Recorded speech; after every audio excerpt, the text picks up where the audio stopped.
Engaging with your PCN staff is a key challenge when you're a clinical director, and it's one of the best ways to make sure that your PCN works effectively.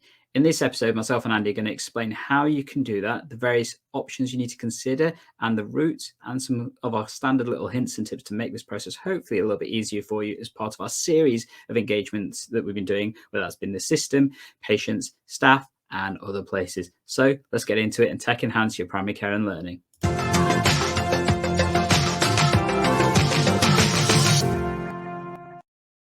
Hey, GP learners. So we're joined by myself and Andy, who's on location as he's been doing some vaccination this morning in terms of serving our communities and stuff. But we're talking about PCN staff engagement today, Andy. How are we thinking about that today?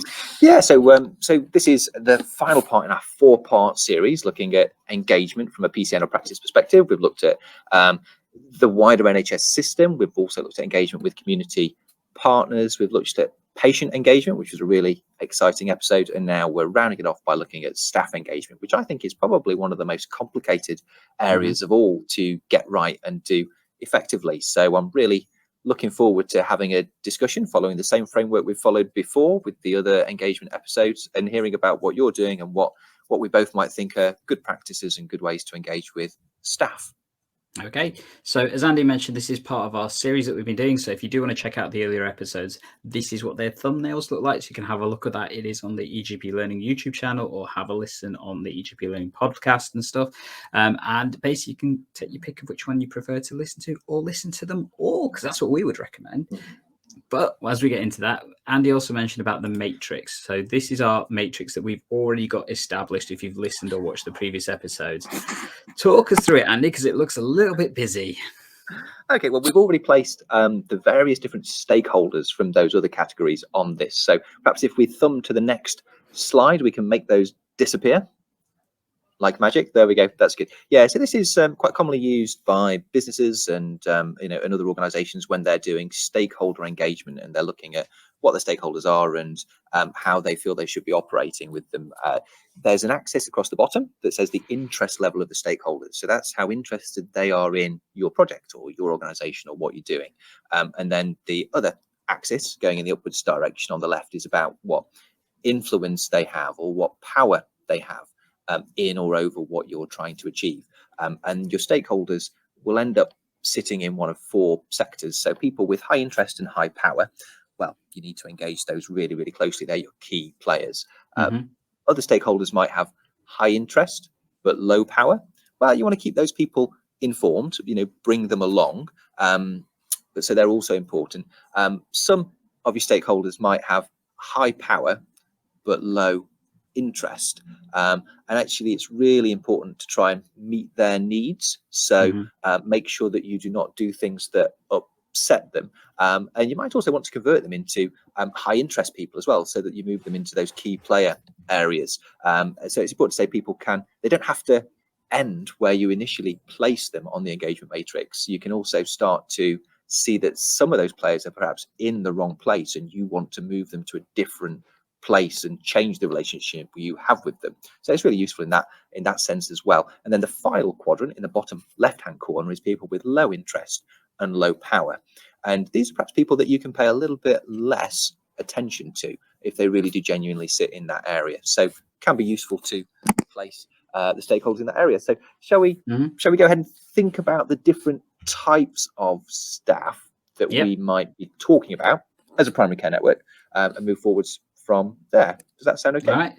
So yeah, we've identified 8 different groups already, and feel free to let us know if you're watching or listening to this, if there's anybody you think we've missed from this in a staff capacity. As we mentioned earlier, we've done other organizations like service providers, we've done patients, we've done those kind of things in terms of the engagement levels in other ones, but this is more specifically looking at the different types of staff that may be available. First up on that list, we've got the Pcn Leadership. So this is your clinical director or potentially deputy clinical director, if applicable, nursing managers, network managers, and other kind of officers of your PCN. What are you thinking, Andy? I think that they are key stakeholders, essentially, aren't they? So I think they've got a lot of influence and power. You need these people to be performing well, and their performance has a big impact on whether you're successful or not. And they should be pretty interested in what's going on, shouldn't they? So I think they're right up in the top Yeah. right-hand corner. They're a key I think player. we're going to put them right up here. So I mean, in our networks, this is me and you, isn't it, effectively? And we would Yeah. hope that we're fairly engaged and interested in what PCNs are doing. This could be your co-colleagues, your deputies, your co-clinical directors. Clearly, your network manager would need to be part of this and stuff, as we mentioned earlier. Next up. Gandhi, I was just reflecting, Gandhi, that it may be worth just thinking and marking how difficult staff engagement is and has been for primary care networks, because I think primary care networks are unlike anything that I've worked with in the past. At least in a practice or a hospital department or a ward, everybody works in the same place consistently and everybody can feel like they are part of the same team. With a primary care network and the staff that you have doing work for the primary care network, often they're working in different locations. Often they've been working from home over the past few months and often largely doing that. And they're across different teams. Many primary care networks, there may be no sort of clear home base, particularly if different practices are different sizes or different roles or teams are based nominally from different practices. So it's a really dispersed organization, and I think it's unlike anything I've encountered before. So it's really, really difficult to get the staff engagement right. So it's really important you think really hard about it. I just thought it was important to mark that. Is that something that you found, Gandhi? I think it's very challenging at times, and also it varies a lot depending on what day of the week you're talking about as well. Obviously, we've seen so much change happen in primary care over the past 2 years, in particular since COVID came along, but the impact of that has been seismic. So keeping people's attention on the PCN has been quite challenging at times because priorities shift and change, don't they? Absolutely, agree entirely. So with that in mind, I think we can proceed with the list. I see we've got Pcn Leads next, so it might not be immediately obvious who we're talking about with this. So who are we meaning, Gandhi? So Pcn Leads, I guess in the Pcn DES contract, there's specific leads it mentions and identifies. So this, for example, is your care home Pcn lead. This potentially is your health inequalities lead. These are those roles that are identified within the Pcn DES and the IIF contracts as people that you need to have as nominated leads. And they will have some elements of clinical or organizational responsibility within your PCN. They may fill other roles, so they may be your clinical director, they may be your network manager, they may be part of your PCN board, which we're going to get to shortly, and they may also be part of your PCN staff in terms of the ARRS roles as well. But it's that specific lead for those key parts that the contract mandates that we have to have. Oh, sorry about that, Andy. So where would you put your PCN leads? Let's not beat around the bush. I think they're high impact and high power, aren't they? They're top right-hand corner as well. As are many of the staff roles that we've identified towards the top, I guess. Yes, although I'm going to put some interesting perspective on this. I don't think they're going to be as high up as the CDs and those. And the reason why I say that, I think there may be some people that unfortunately are doing this role because they have to have a lead and not choosing to do it by preference, but more out of the fact that there has to be a lead. So therefore they're engaging with it, and therefore their level of engagement can fluctuate. I think we do need to possibly recognize that's going to be the case for some networks. I think also for other networks, are going to have people who really do have high interest and potentially this is their passion. So they're going to be spread somewhere across this kind of thing, I think. Gandhi, I don't know. Maybe you can stretch the box and stretch the left-hand aspect of it so that it goes in, it touches the low interest area, because I think you're right. Some people are doing this because they need to. So if I was to do that, so it's kind of more into the high, does that work? Or that'll do. I was talking about changing the shape of the box itself, but okay, let's see if I can do that. Live on camera. I might be able to. There we go. Gandhi, make it bigger. It might be worth having a conversation now about this, because when we're talking about engagement, we're often mainly focused on communication. How do we communicate? But actually, there's something about incentivization as well, and it can often be difficult to make these sorts of roles attractive enough to in all areas to attract somebody who wants to be the care home lead or somebody who wants to be the inequalities lead. What are your thoughts about how you get the right people to actually engage with these roles? I think part of the challenge is finding the people that are likely to be interested in this, because I think there are clinicians who have those passion projects. So you will have clinicians that really engaged and love doing things like the care home work, like the health inequalities work. But then when you're asking them to take on additional responsibility in respect to that, it can be really difficult. And especially since, and this is a point we've made numerous times when we review the PCN documents, there is no additional funding to help encourage the roles. It's meant to be taken from some other pot, and that I think is a real oversight of the PCN DES, that they state that you have to have these roles, but they're not willing to pay for these roles. And that's where you then get into this whole concept of general practice always doing additional work for free. And whilst some people are probably listening to thinking, why are they talking about money? That's all GPs talk about. The whole point is, if you're asking people to do additional work, there needs to be the resource to enable that to continue happening. Otherwise, you lose engagement because people don't feel that it's something they can continue doing, particularly when chaos hits the fan, as it has done, for example, like the COVID vaccination push that we saw in December and stuff. Engagement PCNs, it was a massive difference. It was focused on one part, less on other things as a result of that. So I think it's important to recognise that these are unfortunately not designated funded roles, although there may be funding you can establish from other parts of your network, and how you engage with those people therefore impacts how they feel from the perspective of their role. And of course, they're not necessarily easy roles. If you take the care home role, for example, that might be fairly plain sailing in some areas, but an issue might crop up with, say, the CQC status of a care home. There might be an inspection. There might be some implications for the primary care providers going in there. Sometimes these can be quite thorny roles, and thorny issues can arise. I mean, my perspective is, I think that you have to try and find a way to pay people properly to do these roles, to resource them, because otherwise the right people are just not going to be, they're too sensible to do these things without them all being resourced. So I think you need to find a way to pay them. And I also think it's important to access the right people. So sometimes these people aren't the main people that come along to the PCN board meetings, every few months or however often they are. These may be very motivated, salaried GPs, nurse practitioners, practice nurses, who are really, really interested in serving the community. So you've got to kind of access the right people and think about how you do that. And I'm sure we'll talk about that a little bit more as we move on to the next part of the discussion in the next framework.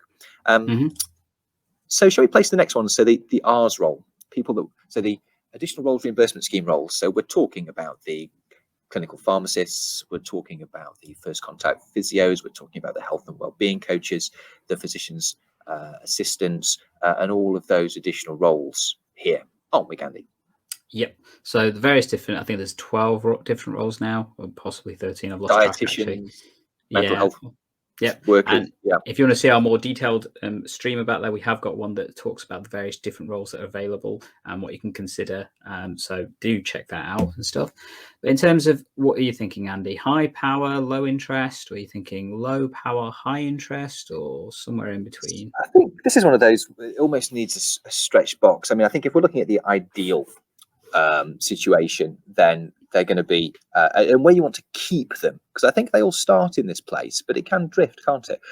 So you want them to be high interest, and they do have a high power because they're actually delivering the services, aren't they? So I think that they're absolutely key stakeholders, and I think, and we may touch on this on the next slide in more detailed discussion, but keeping people interested, keeping people retained in those roles and performing well in those roles is key, and key to that is engaging with them successfully.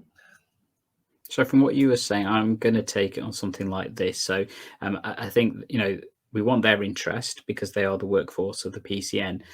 I think their power can fluctuate based on the structure of the PCN. So I think their power to potentially influence change, again, comes down to their interest to some degree.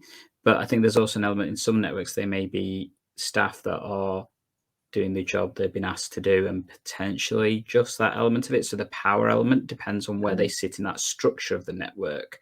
They're not as powerful as they're not as powerful as the Pcn leadership, or probably the Pcn Leads, are they, for example?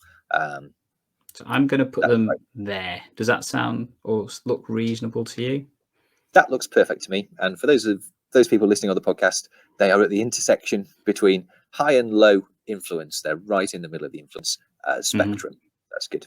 So the Pcn board. So this is an interesting one. And I think that they have high power. You know, in most places, I think there was an election process that placed and keeps the Pcn leadership in place. So they've got very high power. I think their interest is variable. I think.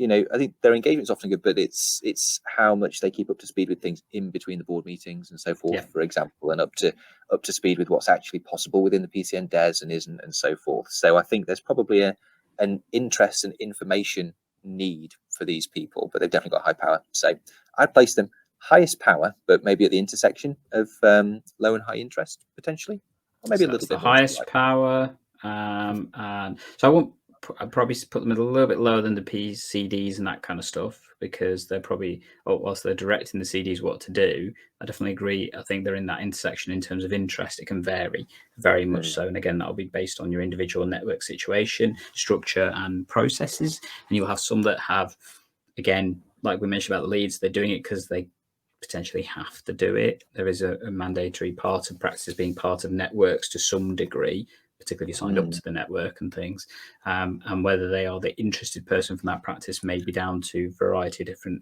factors. But then you kind of hope that if they come into the board meetings, they've got some interest. Controversially, power to be disruptive. Yeah, you know, absolutely. You know, power runs both ways, and people are, you know, people can pull in different directions, have difference of opinions about how things should be done. And I know that that's an issue in many primary care networks, and again, that's part of what makes them a key group to engage, because if they want to be disruptive, they can be quite, you know, if they don't agree with things, then that can be quite problematic for the PCN leadership. So they've got quite a lot of power in that respect as well. But practice managers are the next group. They're really key. I find that actually, if you want to get a lot done, if you want decisions, the board meeting is a good place to take those. If you want action, then the practice managers meeting that occurs within the primary care network is often the place to take that. You might have a different experience in your primary care network, but they're really, really key. So I think they've got quite a lot of power, obviously less than the board and less than the leadership, maybe more than the Pcn Leads, I would say. And the interest is going to fluctuate, and you want them in that high interest area, don't you? But you do. In reality, that fluctuates. So for those listening on the podcast, I'm going to put them in basically the same level in terms of interest as the PCN board, because it can fluctuate, depends on the individual structure and stuff.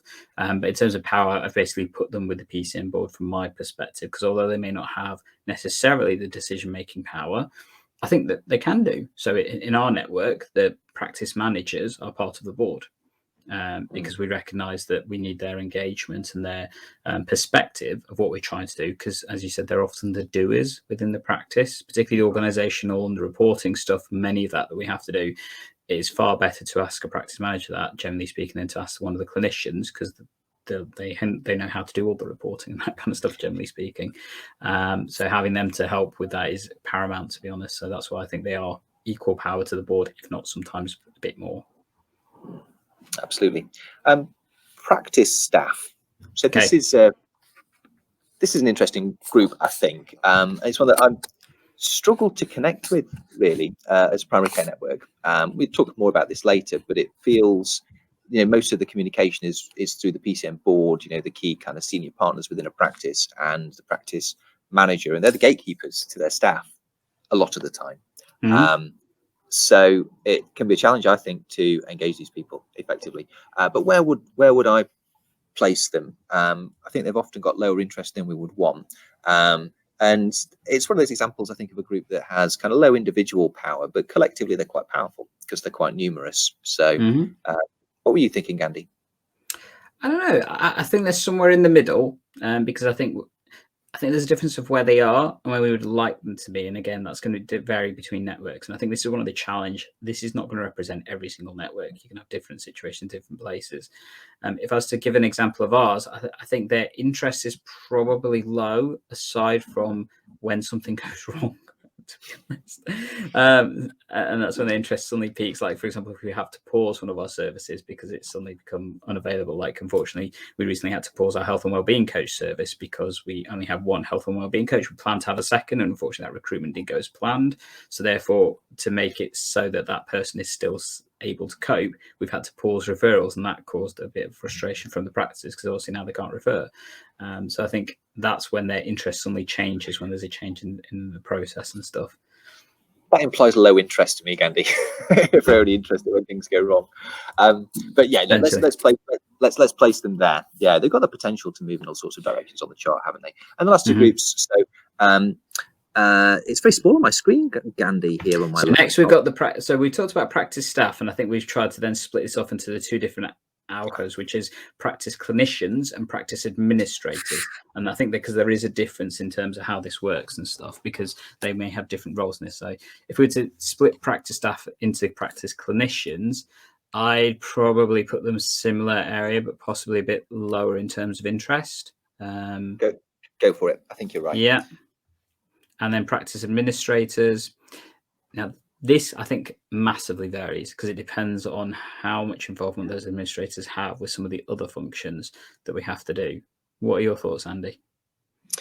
I think they're fairly low interest, and I think they have relatively low power compared to the other groups that are positioned on the graph. So I've positioned them appropriately. I think this is where you think about how you move people around, isn't it? Because all practice staff, I would like to be in the bottom right-hand corner, really.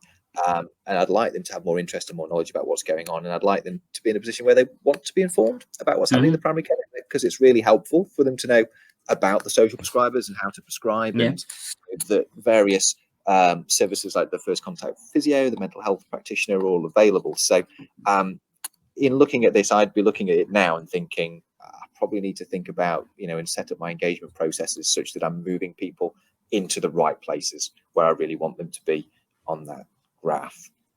So good.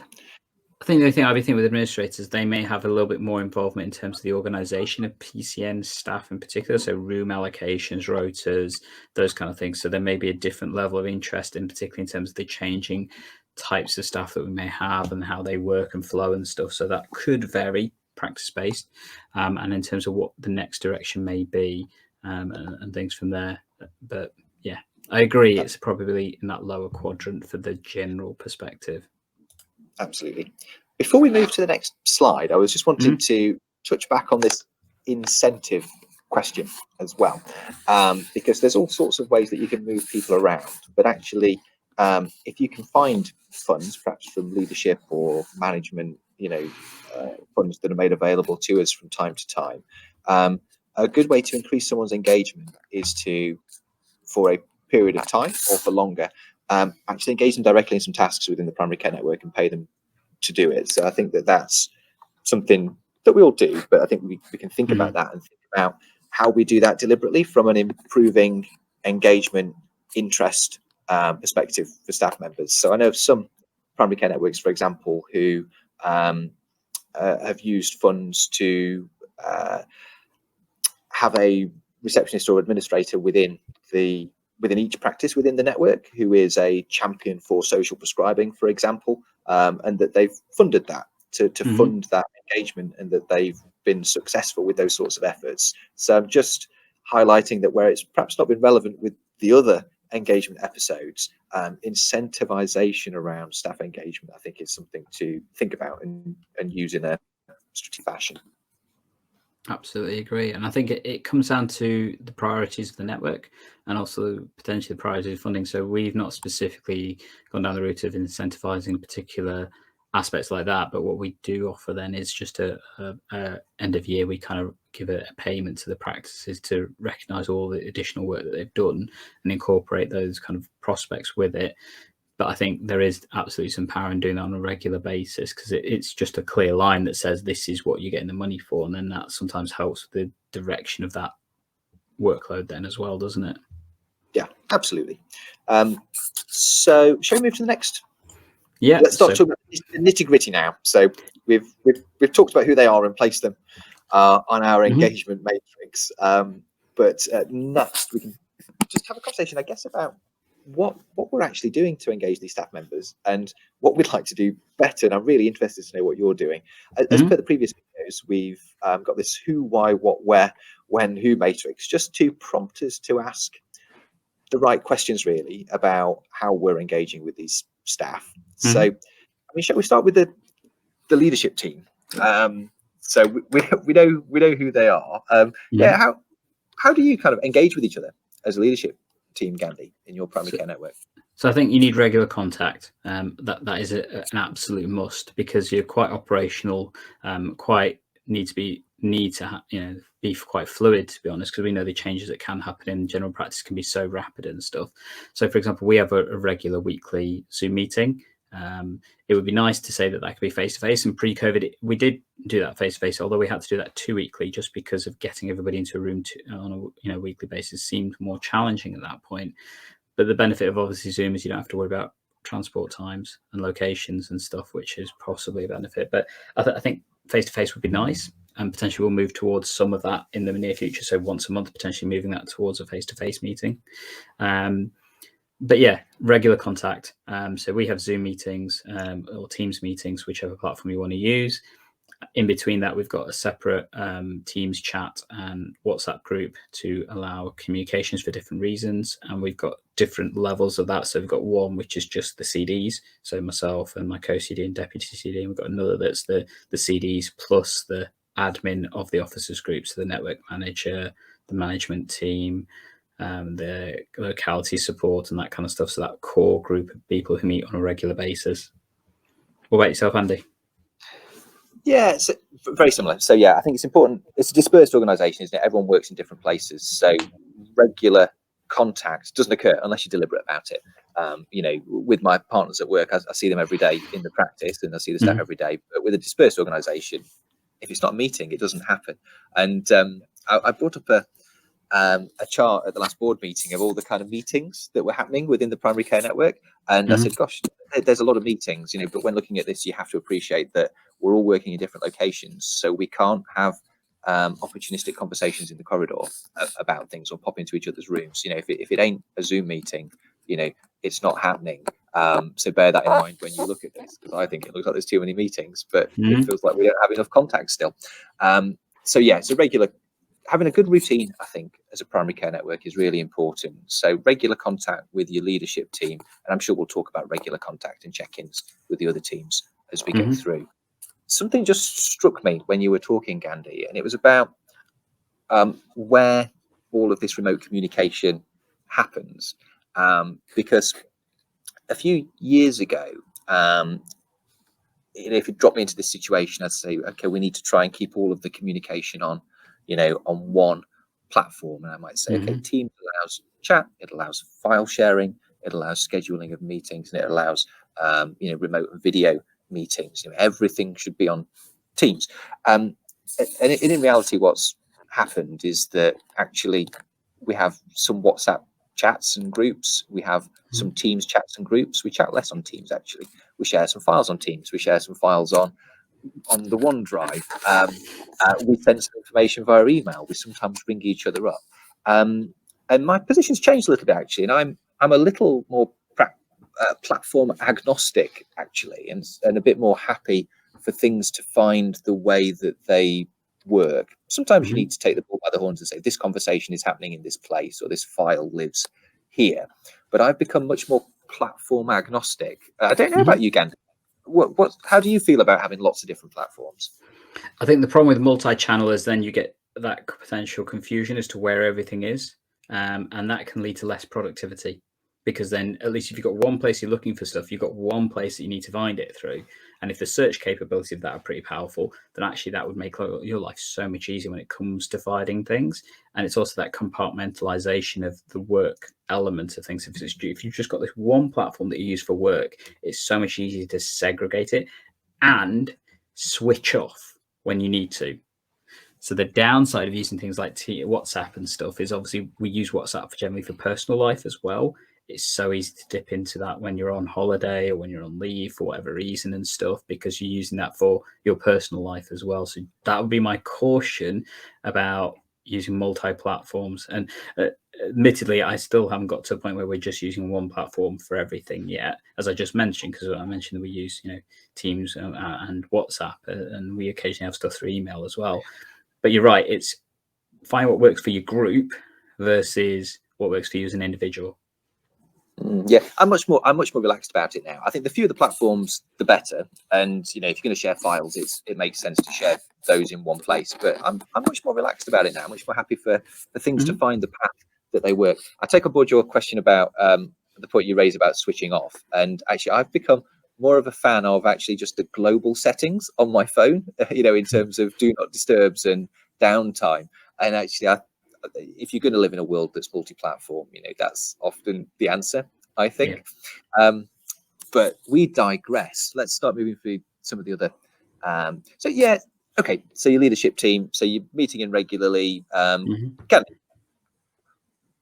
think it's in a way it's difficult to separate some of the groups out. I'm just wondering, what's your kind of week look like, in terms of the meetings you have, the platforms you use, just because I think we might be able to cover a number of those first categories we've talked about just by taking that approach. Yeah, okay. So as I mentioned, we have our operational meeting, which is the officers effectively. So PCN clinical directors, deputy CD, network manager, support team for the admin and a locality team and stuff. So we meet on a weekly basis. Every 2 weeks, we have a board meeting, which incorporates the practices and any clinical leads, and also where we have engagement from our ARRS staff. So we invite our ARRS staff to those board meetings on a monthly basis. So we have a phasing element of, so we split it into kind of clinical ARRS staff versus non-clinical ARRS staff. And then we alternate which board meeting they come to. So they give an update, engagement, that kind of stuff at the board meetings. So they've got contact with the board that can then be disseminated to the practice managers, which I think can work quite well if that is effective and stuff. And also the leads will then come into the relevant parts when those topics come up and stuff and things in terms of incorporating it and things. So hopefully that makes the whole process flow. And in between that is a combination of email communications and audio communications. So I like doing audio as quick updates and stuff. So that's how my comms strategy kind of works when it comes to staff and stuff. Yourself, Andy? Gosh, yeah. I mean, quite similar actually. So we've got kind of regular structured meetings. It's really interesting to hear how different primary care networks structure their meetings, because I'm wondering if we have too few board meetings, for example. So we have a leads meeting that occurs every fortnight. So what we do is we have a PCN staff meeting every Thursday that the leads are at, and often the leads stay on afterwards to have the leadership conversations. But that's when the ARRS staff will report in on the areas of the PCN DES and IIF and other areas of development that have been delegated to them. We're very much trying to adopt a delegate and report approach now with our teams, because it's the only way it's manageable for the PCN leadership now that the PCNs have become much larger and complex. So we have that meeting, bit of leadership activity afterwards, and then on the other meeting of the fortnight, it's just a leadership team where we have the locality link in with NHS England. We have our admin support. We've got leadership there, and we sometimes bring in other people who want to engage with us from the wider system into those meetings. I have like what I call an admin catch up on a Friday, every Friday, which is where I sort of have kind of office hours and I just sit and people can join and have a chat with me. And mainly that's some of the locality team and administrators come and just pin me down for responses or things which their teams are wanting from the primary care network, emails that I've got around to replying to that point, things like that. So that works quite well, keeps them engaged. We have a board meeting every month, and that's at the moment just the practices, and we're going through the process of looking at whether that's delivering for us. We sometimes have ARRS staff and ARRS leads join, and I'm very much keen to get a wider cohort of people involved in that meeting, and maybe we can have it more frequently. I don't know. I'm not sure they'd want it more frequently if you ask them, to be honest, if you ask the board members. So that's how it works. And then we've started to have a quarterly health forum meeting of the wider health and social care organisations in the area. That's something we've had a bit of additional funding and support with, and that's going really, really well. And we've got some working groups looking at population health priorities in our area that have spun off from that also happen. So we can get really, really busy with with meetings. The sorts of channels we're using. So we're generally using WhatsApp for chat, Teams for video conversations and for sharing documents, and email for general communications. So and I think what we've found is that there's just something about each of those platforms, be it the level of adoption that's already there within the workforce, or the particular tools of it, that just make that particularly good for each of those roles. And that's why we've settled on that pattern. Okay. And I think, like you say, it shows the variety of how you could do things as well. So there's a couple of things that you mentioned that sounded quite appealing to myself. I think engagement. So the reason why we have engagement with our board every couple of weeks is actually a legacy from the whole COVID changes, because they was just so rapid that we found that if we were monthly apart, we were just having to fit meetings in anyway. And we've just continued with that at this point, because I think it's provided a good structure for updates. I think you're right. Everyone would always love to have less meetings, but I think if we had them less frequently, we would really struggle as officers to then have the direction from practice how they want us to proceed, which I've been very keen to make sure that I'm doing the best I can for the practices as well as for the staff and things. And it's just fitted nicely with that alternating, clinical, non-clinical update as well to some degree. Agreed. We'll see. Yeah, if you can keep the nightly board meetings, I'd keep them, really, because we spend a lot of time just bringing people up to speed again within the monthly board meetings. So I would keep those. So we've covered a few of those first groups there, haven't we? Do you do anything special around practice managers at all, Gandhi? So as I mentioned, in our network, the practice managers are part of the board, so they traditionally will attend those board meetings, and I do a weekly email to the network, which goes to the practice managers as well, in terms of all the pending stuff that's coming and actions updates and that kind of stuff that I'm suggesting we need to consider and things. So that they probably have the most communication out of everyone outside of our officer team. Yeah. Gandhi, I'm interested in that weekly email, because that's something I'm thinking about starting. Again, I generally send emails about specific things that are required, and that's not a very proactive way of communicating with people. And I've been meaning to perhaps do a weekly email, or fortnightly for a while, and I want to start that soon. How do you construct that? So A, that it doesn't take too much of your time to pull it together, and B, so that it does what you want it to do. What's your process and what's the content? So I think my timeline works quite well for me to do that. So with our officers meeting being on a Friday morning, we have our kind of like our operationals thing. And then obviously from that, we've got some actions and outcomes and stuff we need to look at. So I use the information from that to form the email update to the practices and to the board.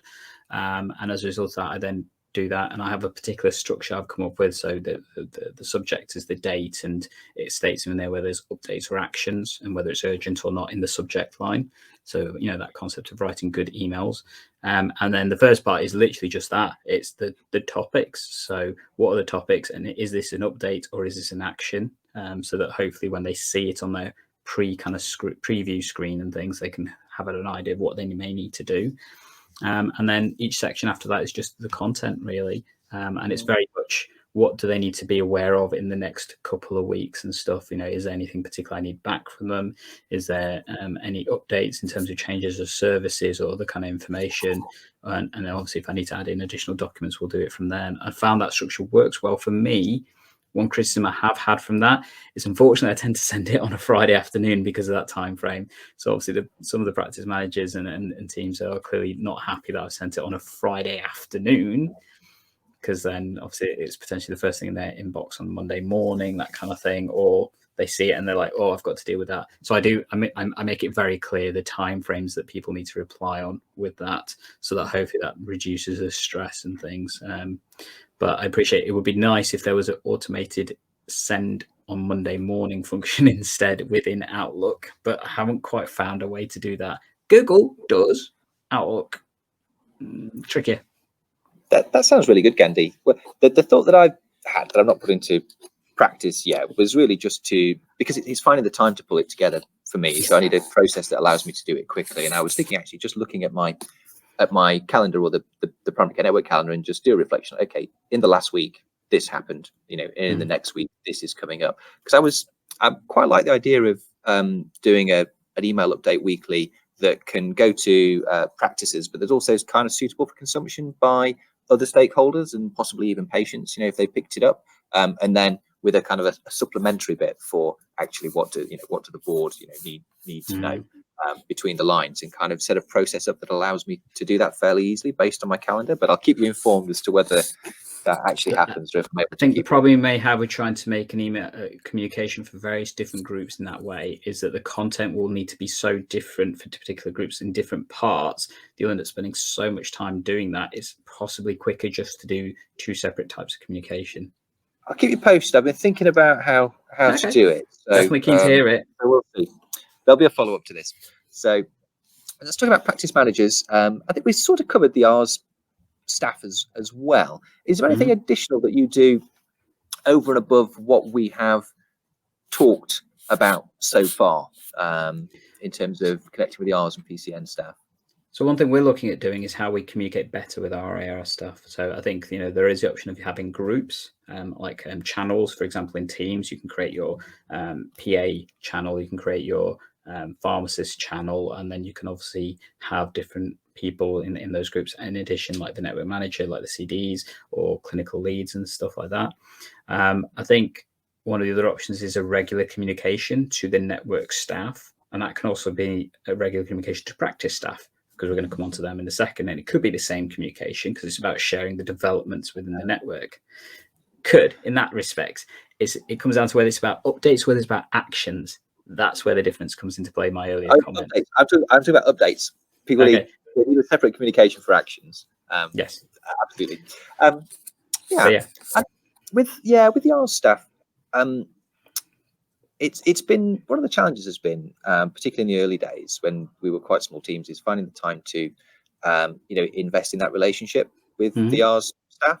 So obviously we try and pull them together every fortnight for a meeting all together, so that they can all feel like part of a primary care network team and kind of reporting in front of each other, to set up some accountability systems there as well, and recognize good work. So we're trying to be quite deliberate about how we do that.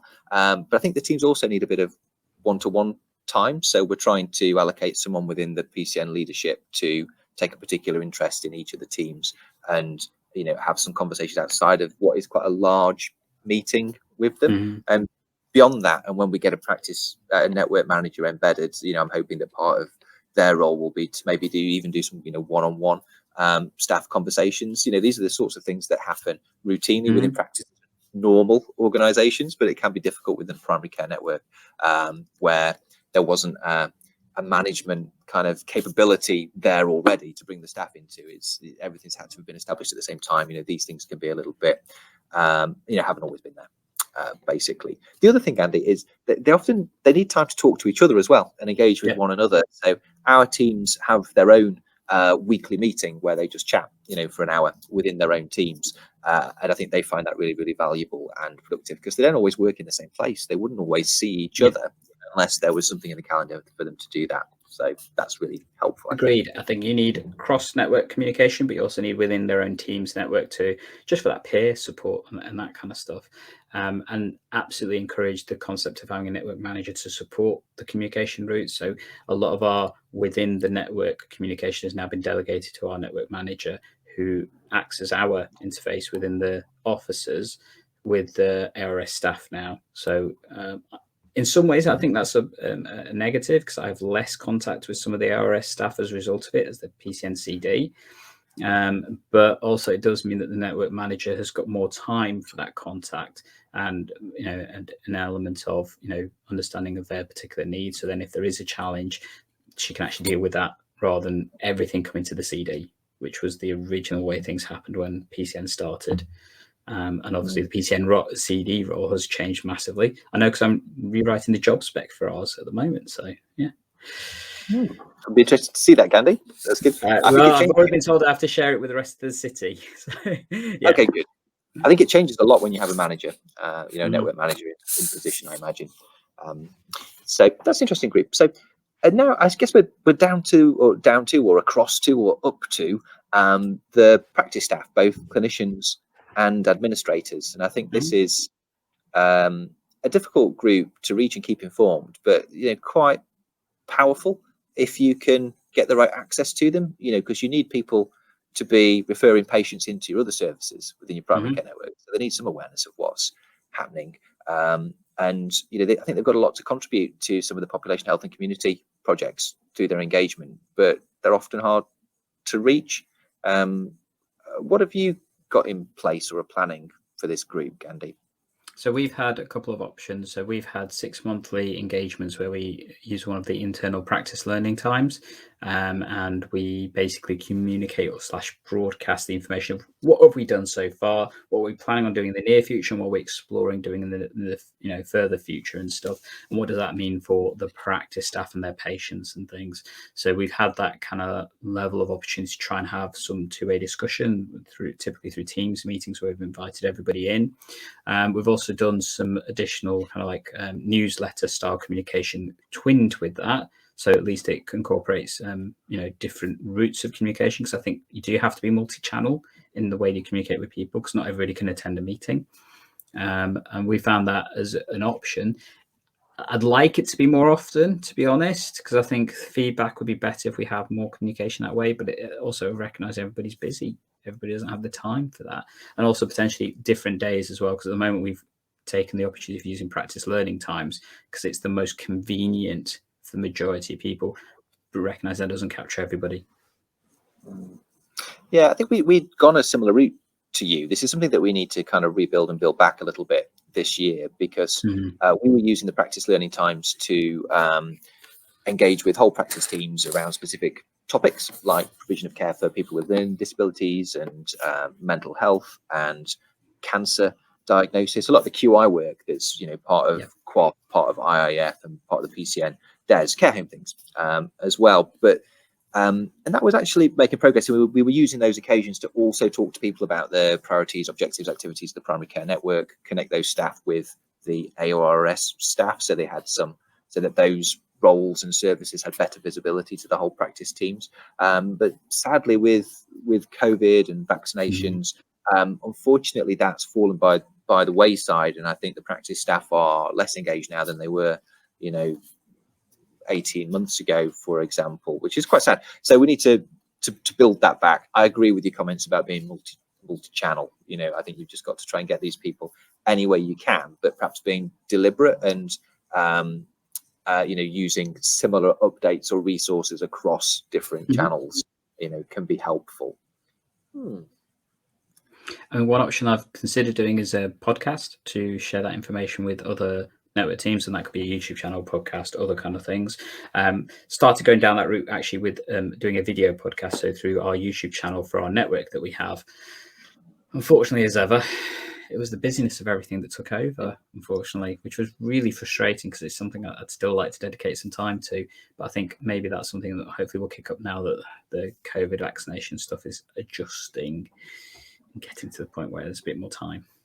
Yeah, I'm in a similar place to you, Gandhi, with that. It's part of this idea I've got to use the diary of what's happening in the primary care network as something to talk around weekly as an update for patients, wider staff, the board, kind of everybody, just to kind of just give them awareness and visibility in terms of what's happening, and that maybe that can be a written blog, and maybe just a read out podcast and video. So I'm going to try and toy with that over the next few weeks, and then of course certain groups will need their actions communicating, but that would be a different email or something supplementary on top of that for those groups. But it's about, as you say, trying to do things in a format and a way that is easy to put out, and doesn't take much time, and uses some of the stuff that you're already doing. So we'll watch this space anyway. We'll see if that restarts for either of us. I'm sure we've got the best of intentions though. So, and then I guess we talked about practice staff in general. Is there anything specific to say, breaking them down between clinicians and administrators? I think it's simply just having those routes of communications, understood what works best for the people you're trying to communicate with, and also what works in terms of timeliness and stuff. So as well as it is good for me to say, I'm going to make a YouTube channel and share that information, if nobody's watching it, it's kind of pointless, isn't it? So how are you going to get that to the point where people are aware it's there and regularly communicating? Regularity is part of it. So I know that the uptake from my weekly emails has got better because people now know that it's going to happen every single week. Versus when I first started doing it, I'd have people say, "Oh, I didn't see that email." Like every Friday, you're going to get it. Although this week I haven't done this week's, unfortunately. So I do need to do that today. So we'll be doing that. But I'm getting some good ideas, Gandhi, and I'm actually feeling enthused a little bit more about engagement with the staff, which is good. And I'm really excited about structuring some sort of regular update, because I think that would help with all of these, keep all of these groups engaged, and also the wider partners that we talked about in the previous episodes. So, and anything else you can think of to add when it comes to staff? It's a big group, it's a complicated group, and it feels this episode has been a little bit more muddy than some of the others, but hopefully people have been able to pick up some thoughts and ideas about how to do it better. We've talked a lot about communication from us to these members of staff. I think it's important to remember you need to also have the communication backup. How does that work? I loved your idea of office hours. Regular time that people could contact you and book in to have contact with you. I think that's really powerful. I like using tools like Harmonizely, Calendly, or other kind of tools and stuff to allow people to do that. So mine's got, on my email, has got a communication that if you want to book in some time, here's a 15-minute phone call link that you can use. So that has that specified time where I have allocated for PCN work available, so people can book into that if they want to. And often when people say, I need a chat, here you go, here's the link, get it booked in and stuff. So that can be a really powerful way of enabling that two-way communication and stuff to happen. So do you have a kind of just that blocked off in your Outlook, and then the how that space is managed within that block is within the application itself? I imagine that's how you do it. I may well copy you there, Gandhi, because it's nice to have that sort of thing in your footer, isn't it? And it improves your accessibility as a leader in the primary care network. So that's a really, really good idea. So it's also about, it's not all the responsibility of the clinical director to manage the engagement, and the communication. The network manager can be key, the leads can be key. Sometimes it's about just putting the tools and the channels and the rules of engagement there so that everyone can engage with each other as well. Putting the meetings there, putting the channels there, and actually it can be helpful to have this conversation as a leadership team, as a wider team, as a board, about actually, how are we ensuring people are engaged? So that's something we've not had it quite at board level, although I'd like to, but some people feel a bit switched off when you go to these more esoteric topics. But that's probably brought us just about to the end of what we drafted in terms of content, Gandhi. Yeah. So I think what's next for us, well, we've talked about potentially our options in terms of what we're considering, how we would look at that in terms of communicating.